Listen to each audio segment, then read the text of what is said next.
Okay, section 8.2, transformation of log functions, take 3. First time interrupted 3 times and the smartboard wasn't cooperating. Second time forgot to turn on my microphone. Thank goodness I was only about a minute into it. Now I'm going to try again.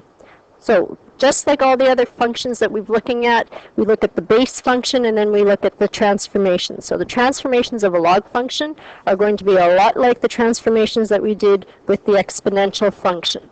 We're going to look at, in this example, a log with a base 2. So that's just what I chose for the example. It could have been a log base 10, log base 5, log base 20, doesn't really matter. So what we're looking at then is, when we want to draw this, is to see how does it compare with the exponential graph. So that is the question that's way down here, is how does it compare to y is equal to 2x? So y is equal to 2x would be the exponential of this graph. And this is a little bit confusing because normally when we're looking at our log here, we say this would be 2 to the base of what is equal to x. But because when we're dealing with a graph, it's actually y is equal to 2 to the power of x. Because when we're dealing with graphs, whether it be a straight line, it's always y equals. If we're looking at parabola, it's y is equal to ax squared, and so on. So y is equal to 2x would be the inverse of the graph of y is equal to log base 2 of x.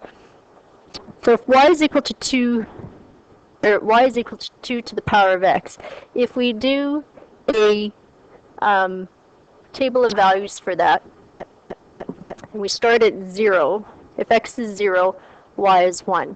If x is 1, y is 2. If x is 2, y is 3. If x is 3, y is 8. If I do some negative values, negative 1 will be a 1/2, negative 2 will be a 1/4, negative 3, so 2 to the power of negative 3 is 1/8. So what we know with an exponential and the log is that they are inverse. So that means if we want to draw the inverse of an exponential graph to get a log graph, then what we're doing is we are flipping those values. We're doing the inverse of the values. So the y values in my exponential graph here will become the x values for the log graph.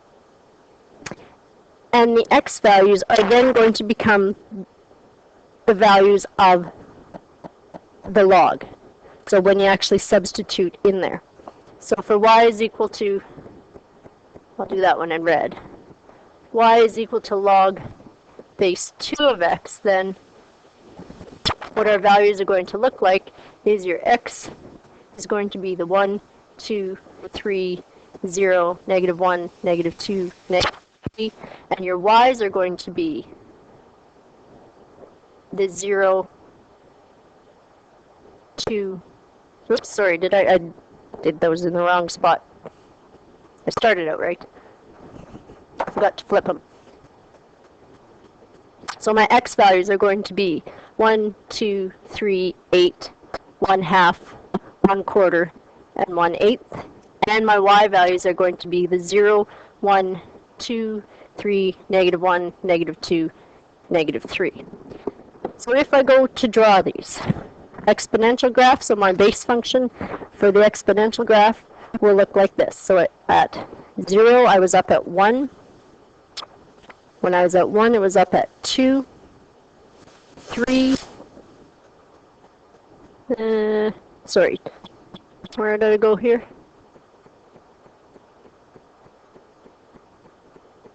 Oh, sorry, this should have been a 4. That's where it's not making sense. And that should be a 4 there as well. Okay, so when it was 2 squared, it was up at 4. 2 cubed was up, so when x was 3, y was up here at 8. And then I went to the negative side, so when it was negative 1, it was at 1/2. When it was at negative 2, it was at 1/4. And when it was at negative 3, it was at 1/8. So the exponential graph looked like that.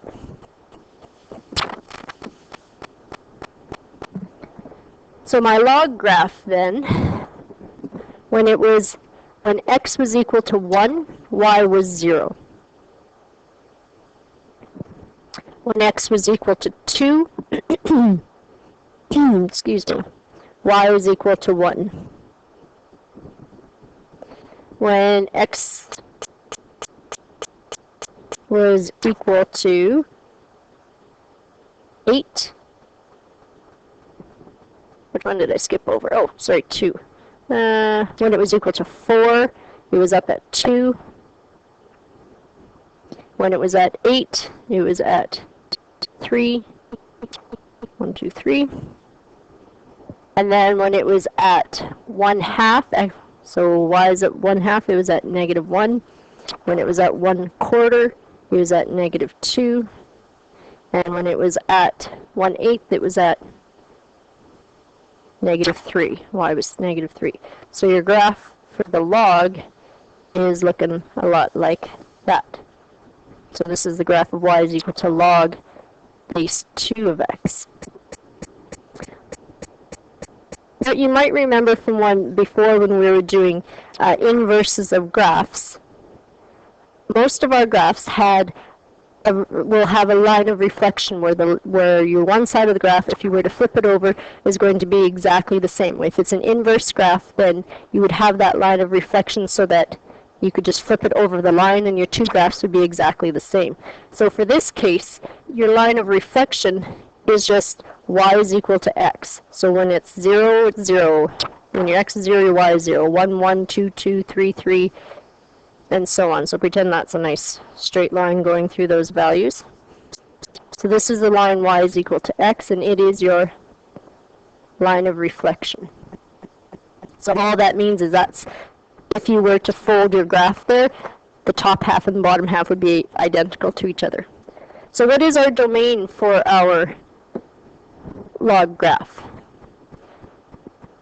If we take a look here, this x, for the x values, they never go past the 0. They're never getting negative. They're always close to 0 but not touching 0. So x is everything greater than 0. The range, I'm going down. I quit at -3, but I could have kept going, and I quit at +3, but I could have kept going. So it's all real numbers. Our asymptote then, so that's that line where we can't cross. So for this graph, my asymptote is that x is equal to 0.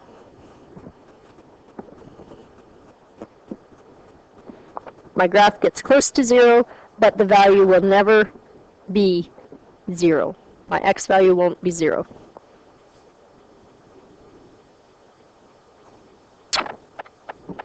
So how does this compare to y is equal to 2x? The log graph is just the inverse of y is equal to 2x. I'll just write this up here. So y is equal to log base 2 of x is the inverse of y is equal to 2 to the power of x. With that, y is equal to x as the line of reflection. So just a couple of things to note when you are looking at log graphs. So if we have log base 2's of -x, -8 is equal to x. So what this is saying is, I'm just going to switch my pens here, 2 to the power of x is equal to -8. So what can you multiply by, or what can the exponent be of x so that you get a power of -8? Well, nothing. There is no value for that. So nothing works for this one.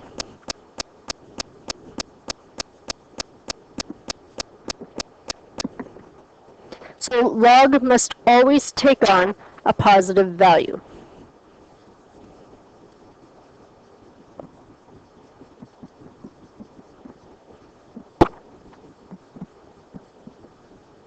Because no matter what I try to do, I can't get an exponent that is going to give me a negative answer. Well, I won't, no, I'm not going to jump ahead. I'm just going to leave it there. Okay, so log must always be positive. The next part here says, can the base be negative? So, can a base be negative? If you think of it this way, if I had -2 to the power of x, so that's like saying log base -2, of x, can that equal negative 8? So this is a question here. Can log negative 2, log base of negative 2 of negative 8 equal x? So if you write that exponential, it would be negative 2 to the power of x is equal to negative 8. Well, that could work because in that case, x would just be 3. So let's just try it for anyone then. So if I had log base of negative 2 of y equals x. So if I change that into exponential, what I'm saying is negative 2 to the power of x is equal to y. Okay, but what if I had that as if x was equal to 1/2? Okay, so let's try this. If I had negative 2 to the power of 1/2 equals y. Well, this is the same as saying square root of negative 1/2 is equal to y. I can't do that.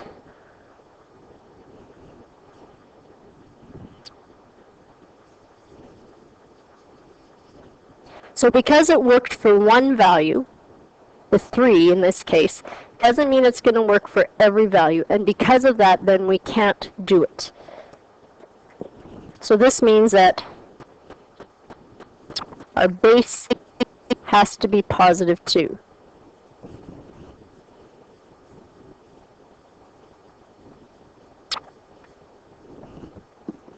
Okay, so two things to note there. Your log must always be a positive, so what you're finding, like this, must be a positive, and your base must always be a positive 2. So then, what about 0 or 1? Could we have a base of a log be 0 or 1? So if we did this, and I'm sorry this is kind of crammed together here, but I will try to fit it in here as best as I can. So let's try 1. If we had log base 1 of y is equal to x. So what that is saying in exponential is 1 to the power of x is equal to y. Well, what you could put there is anything then. You could have negative 1, negative 2, negative 3, negative 4, negative 5. It could go on forever.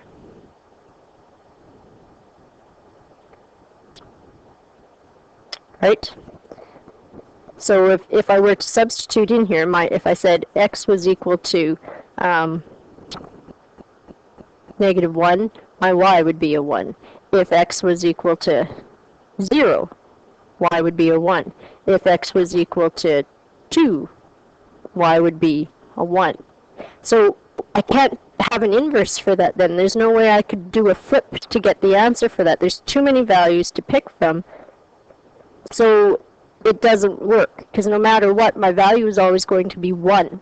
Your y value is going to be a 1. And because of that, you can't pick a value for an inverse point, because y is always equal to 1. There is no inverse for it.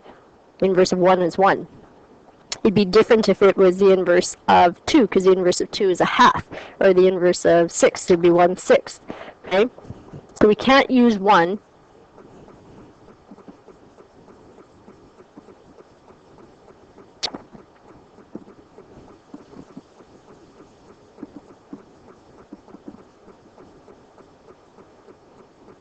Okay? There is no inverse of 1. The inverse of 1 is just 1. So what if I tried a 0? Okay? So if I tried, and I'll just write it down here, log of 0, y is equal to x. So again, I would have 0, x is equal to y. Well, same thing here. I'm going to be putting, if x was equal to 1, y would be 0. If x was equal to 2, y would be 0. If x was equal to 3, y would be 0. What's the inverse of 0? I can't. Inverse of 0 is undefined, because this right now is like saying 0 over 1. The inverse would be 1 over 0. I can't do that because it's undefined.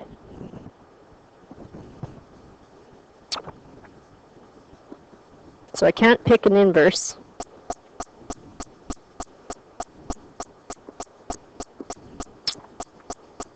because it is undefined. So what that means then is you can't, the log base of 0 or 1 is not a function. Remember, a function means it has to pass that vertical line test, and this one won't, because for log base of 1, if you drew a vertical line, it's going to go through all those points where y is equal to 1, 1, 1, 1, 1, 1, 1, 1, 1, 1, 1, all the way through it. So 0 and 1. So why can't the base log, or the base of a log be 0 or 1? Because it's not a function.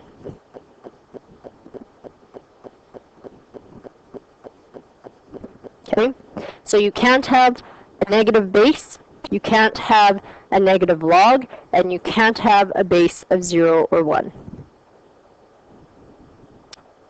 Okay, so 3 things to remember, I guess 4. No base of 0, 1, or negative, and you can't have a negative log. So quick transformations review. If you remember from the beginning of this unit, I'm just going to switch my color here so it doesn't. From the beginning of this course, the A value was always your vertical stretch factor. The B value was your horizontal stretch factor.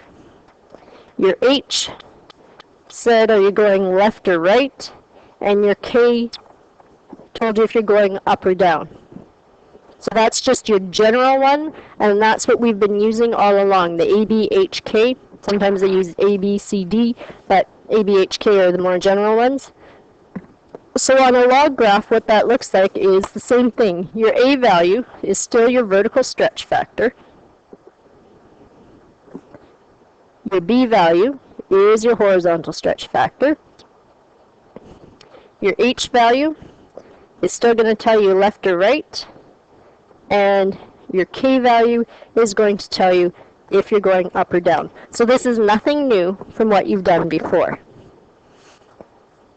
The one thing you need to remember is that this B value has to be separate from the X. So if in your log function you had 2x plus 4 inside this bracket here, then you have to remember you have to DCF that 2 out so that the B value is outside the bracket. So let's try doing some graphing with this. So if I graph the transformations of y is equal to negative log base 2 of 2 times x plus 3 plus 1. So my base graph would be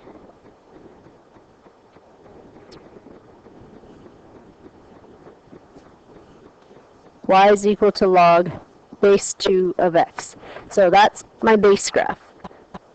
So what I'm drawing there then is, this would be, in exponential form, would be 2x is equal to y.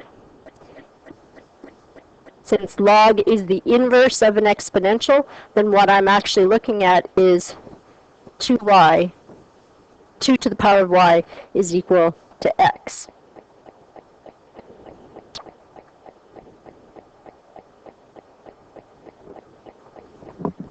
Okay, so let's try doing some of these points on our graph. So for the base graph, 2y is equal to x. I'm just going to make sure my recording is doing what it needs to. Good. Okay, so if x, we're gonna substitute in our y values actually, because that's going to give us our x value. So if y was equal to 1, my x would be 2. If y was equal to 2, my x is a 4. If y is equal to 3, my x is an 8. If it's 0, then it's a 1. If it was a negative 1, it's a 1/2. Negative 2 is 1/4. Negative 3 is 1/8. So this is the exact same thing as on the other page. What you need to remember, or to figure out what I've done here, is 2x is equal to y is what this is asking us, what this y is equal to log base 2 of x. To write it in log function, or to find out our values for log function, we have to do the inverse of the graph, because exponential, or log is the inverse of exponential. So you remember from the first section, if you want to find the inverse, you flip the x and y values. Okay, so my transformed points. So this is using that RECT, that reflection, expansion, contraction, and transformation. So looking at my, I'm just going to move this up this page. Looking at this, my A value for this is a -1. So that means that I'm going to have a reflection, and it's going to flip on the y. Okay, because the A is negative, so that means that the y values are the ones that are going to be affected.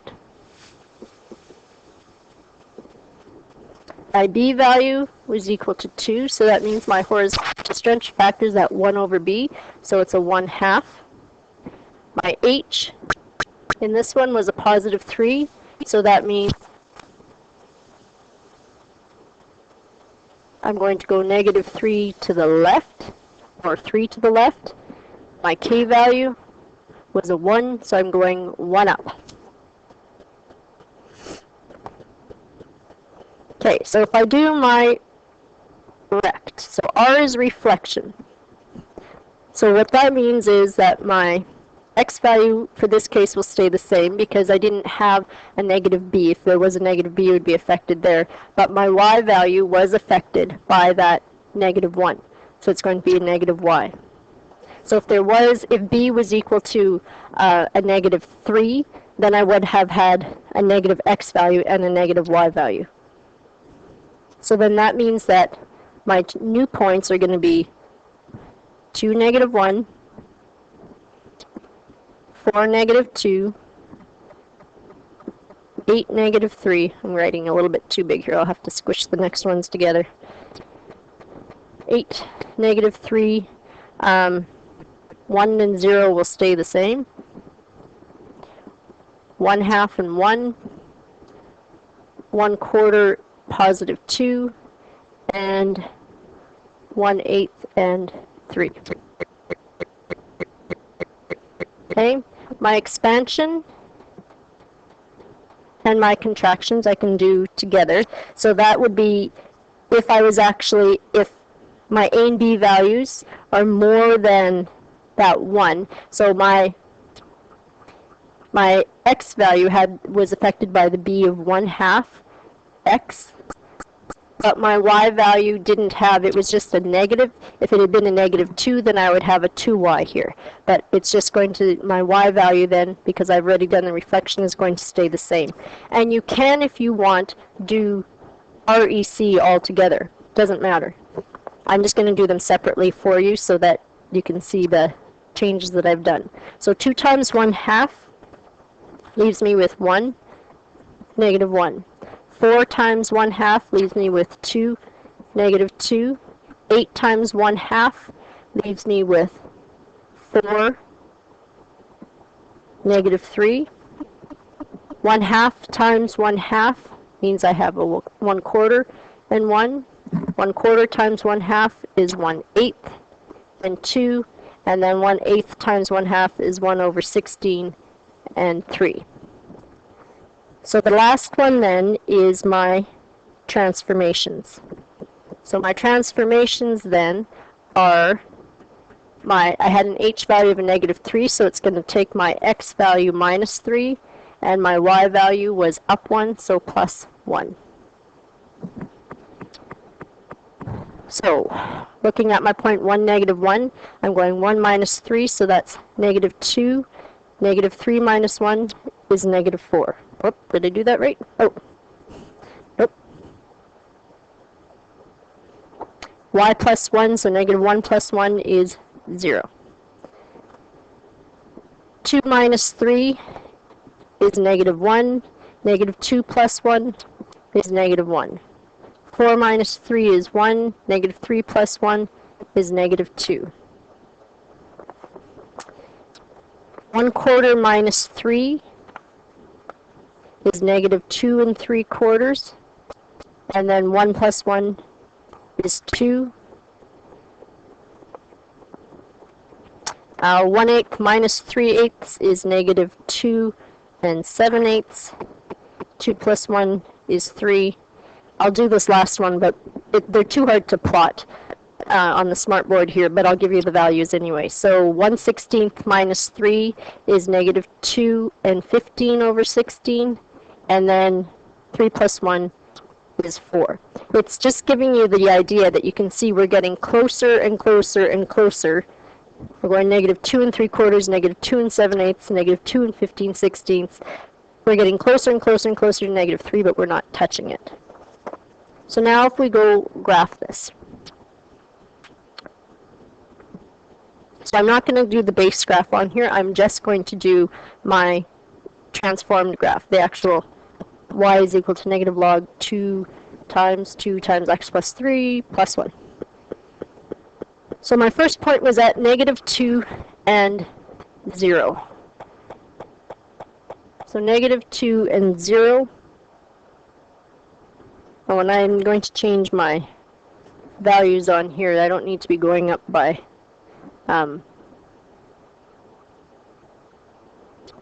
tens. Let's just call this 1, 2, 3, 4, because we're not getting... Oh, actually, I'm going to move this whole thing over. Sorry, this was not a good graph to put on here. I'm going to change my numbers completely. So this, my axis is going to be going here and here. Okay, so there's my y and my x.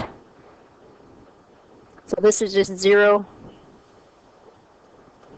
Call this 1, 2, 3, 4, 5, 6. So this will be negative 1, negative 2, negative 3. Okay, sorry. Should have fixed that before. Okay, so now if I go to draw this, I'm going to have my first point is at negative 2 and 0. So that's right here. My next point was at negative 1, negative 1. Then I have 1 and negative 2.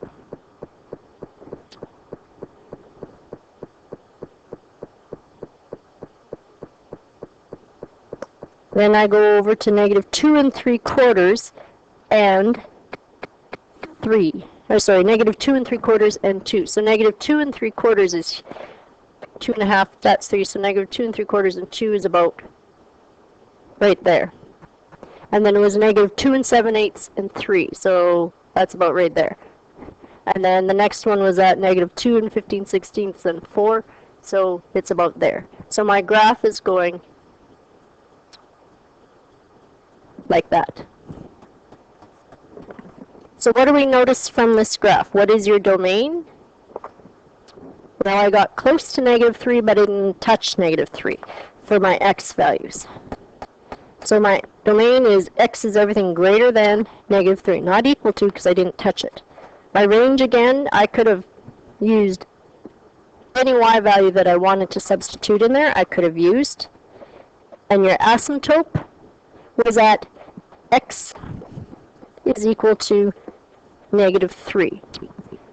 Because as I was finding my values here, I figured out that I got close to negative 3, but I never touched it. If you take a look at your equation, that asymptote of x is equal to negative 3 corresponds with this. If I take that out of there, if I say 0 is equal to x plus 3, then to solve for x, this would be negative 3 is equal to x, or x is equal to negative 3. That gives me my asymptote. So whatever is inside that bracket that's affected by the b value, and the b value could just be a 1, is going to be giving you your asymptote. Okay, so that's done.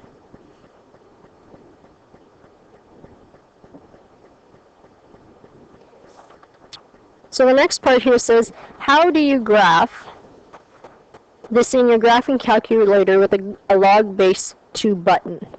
Well, you can't, because you can't do that. You can't do a log base 2.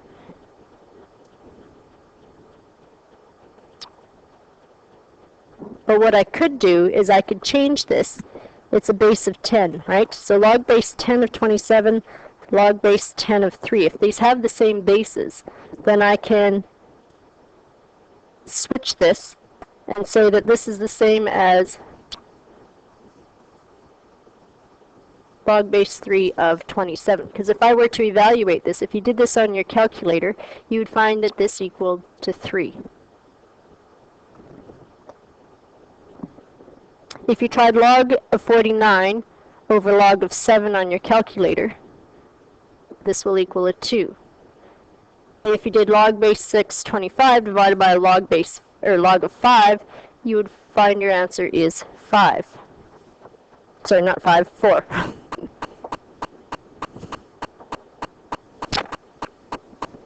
Which is the same as saying, in this case, log base 3 of 27 is equal to 3, because 3 cubed is 27. This is the same as saying log base 7 of 49, because 7 squared equals 49. This one here is the same as saying log base 5 of 625, because 5 to the power of 4 is 625. What you are actually doing here is using what's called the change of base rule. So what the change of base rule says is if you have a value log base A of B, you can change that into log base C of B over log base C of A.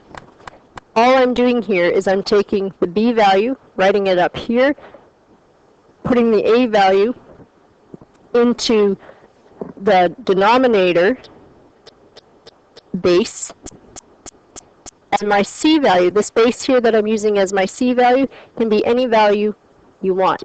You can call it a base log base 10. You could call it log base 17. You could call it log base 27. It means the same thing.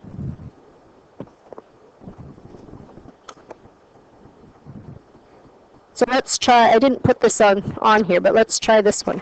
If you had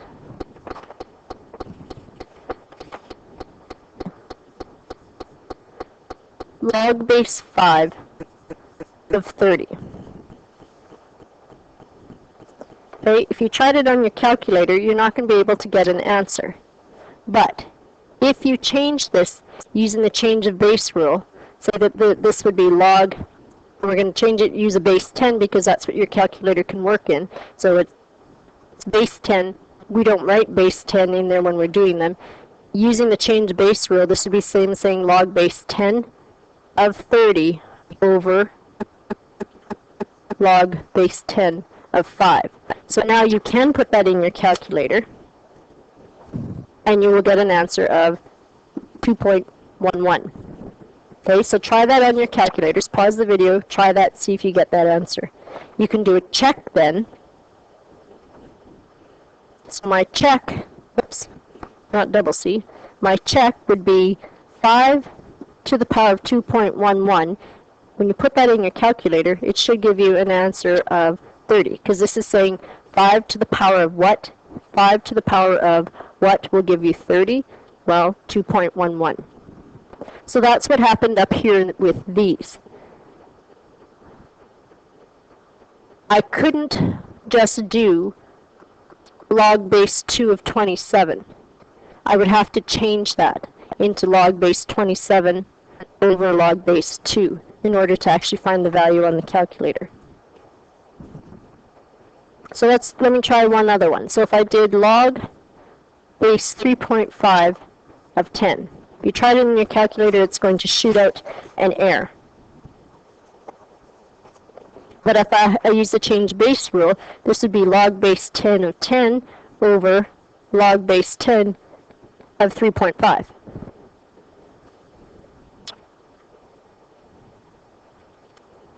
which would then be, if you put it in your calculator, it'll equal to 1.838. Now I use log base 10. I could have used natural log. On your calculator, natural log is that ln. So I could have done ln of 10 over ln of 3.5, and it would give me the same answer, 1.838. So if you try this, if you do your check, 3.5 to the power of 1.838 should give you a number close to 10. Might be a decimal value, but it should be pretty close.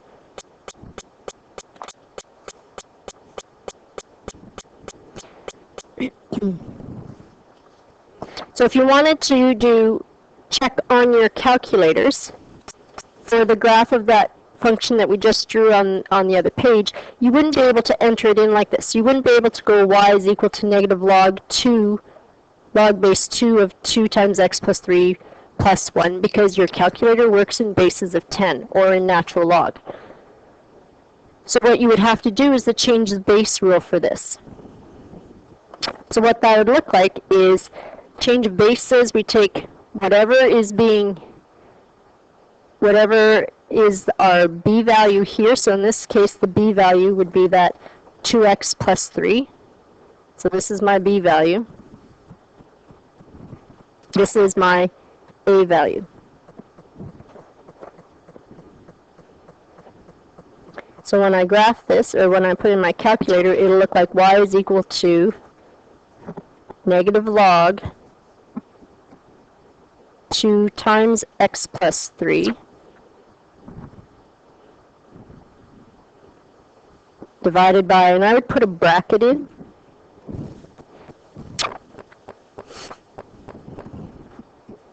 log, actually I'm going to write that in the change of base way first, over log of, so now whatever was my base here becomes my value there, 2, and then I have this, the plus 1, so it just goes along with that. So log base 2 plus 1. So when you punch this into your calculator, it would be y1 is equal to negative log 2 times x plus 3 divided by bracket log of 2 in bracket plus 1 and bracket. And when you do that, then you would get the exact same graph as we had on the next page.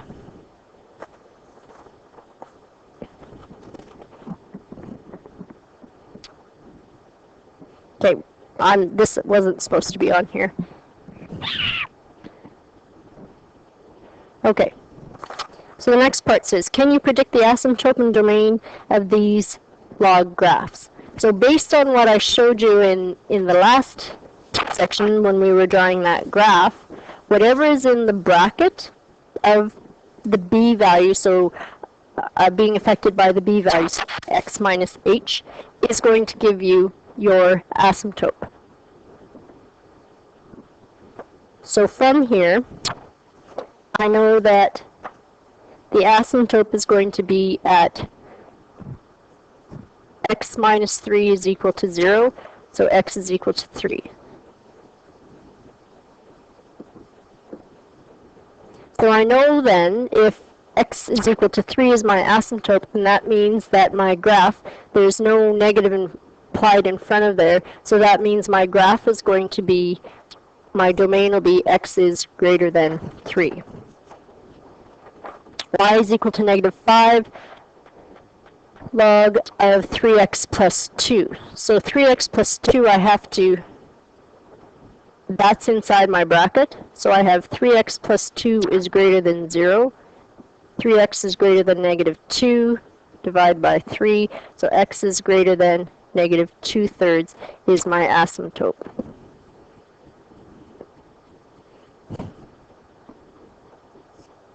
So then that means my domain, sorry, this should be equal to,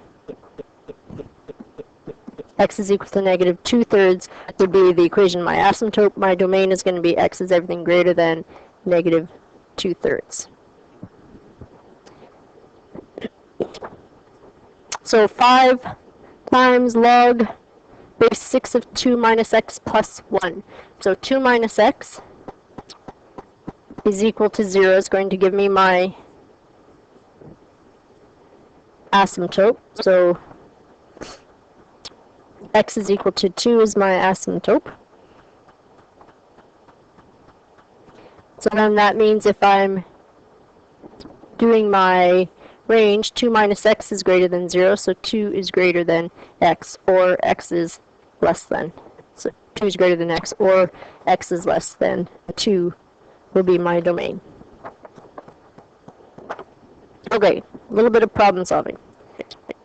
The shield welders wear to protect their eyes comes with a shade number that can be modeled by n is equal to negative 7 log t divided by 3 plus 1, where t is the fraction of visible light the shade allows through.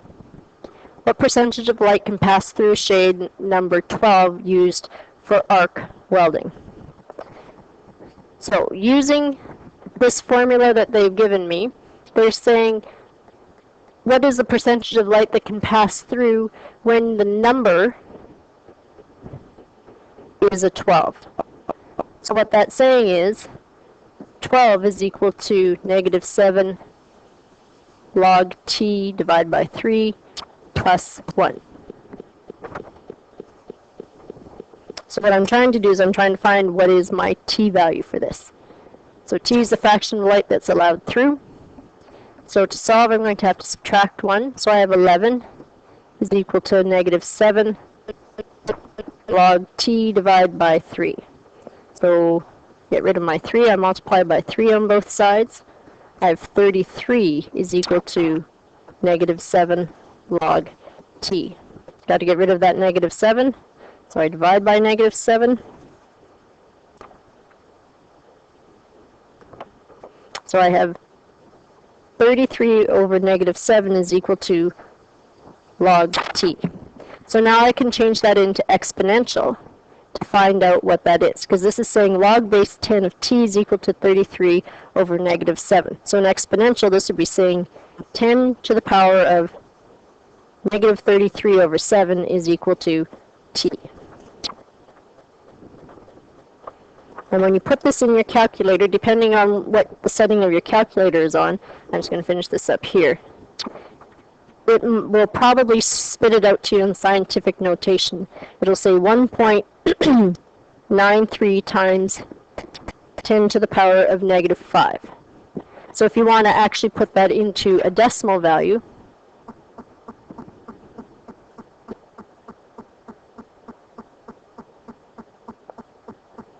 that's going to be 0. And that means I'm moving my decimal over 5 places to the left. So 1, 2, 3, 4, 1, 9, 3, because I would have started here. 1, 2, 3, 4, 5. As a percent, though, so this is giving you the value at 1.93 times 10 to the negative 5. If you want it as a percent, that means that you'd be multiplying it, or sorry, dividing it by, not, because it's out of 100, so you're dividing it by 10 squared. So t is going to equal 1.93 times 10 to the negative 2. I guess no, dividing it by 1 over 10 squared, so it'd be like multiplying it by 10 squared. That should be a 3. That's what it would be in a percent. Okay. So key ideas down here are just that refreshers of the transformations with that. So your reflections, your horizontal stretch factor, you have to remember is 1 over b. And this gives you your R and your E. So your reflection and your expansion contraction, depending on it, and this is your t-values. Okay, so only parameters change the vertical asymptote and the domain, but nothing affects the range. The range is always going to stay the same. And then the other things you need to remember is that you can never have a base that is negative, 0, or 1, and your log can't equal a negative value. So if you ever see questions like that, so if you see a question that says evaluate log of negative 2, 7, log of base negative 2 of 7, there is no answer for that one. If you see one that says log base 1 of something, there's no answer for that.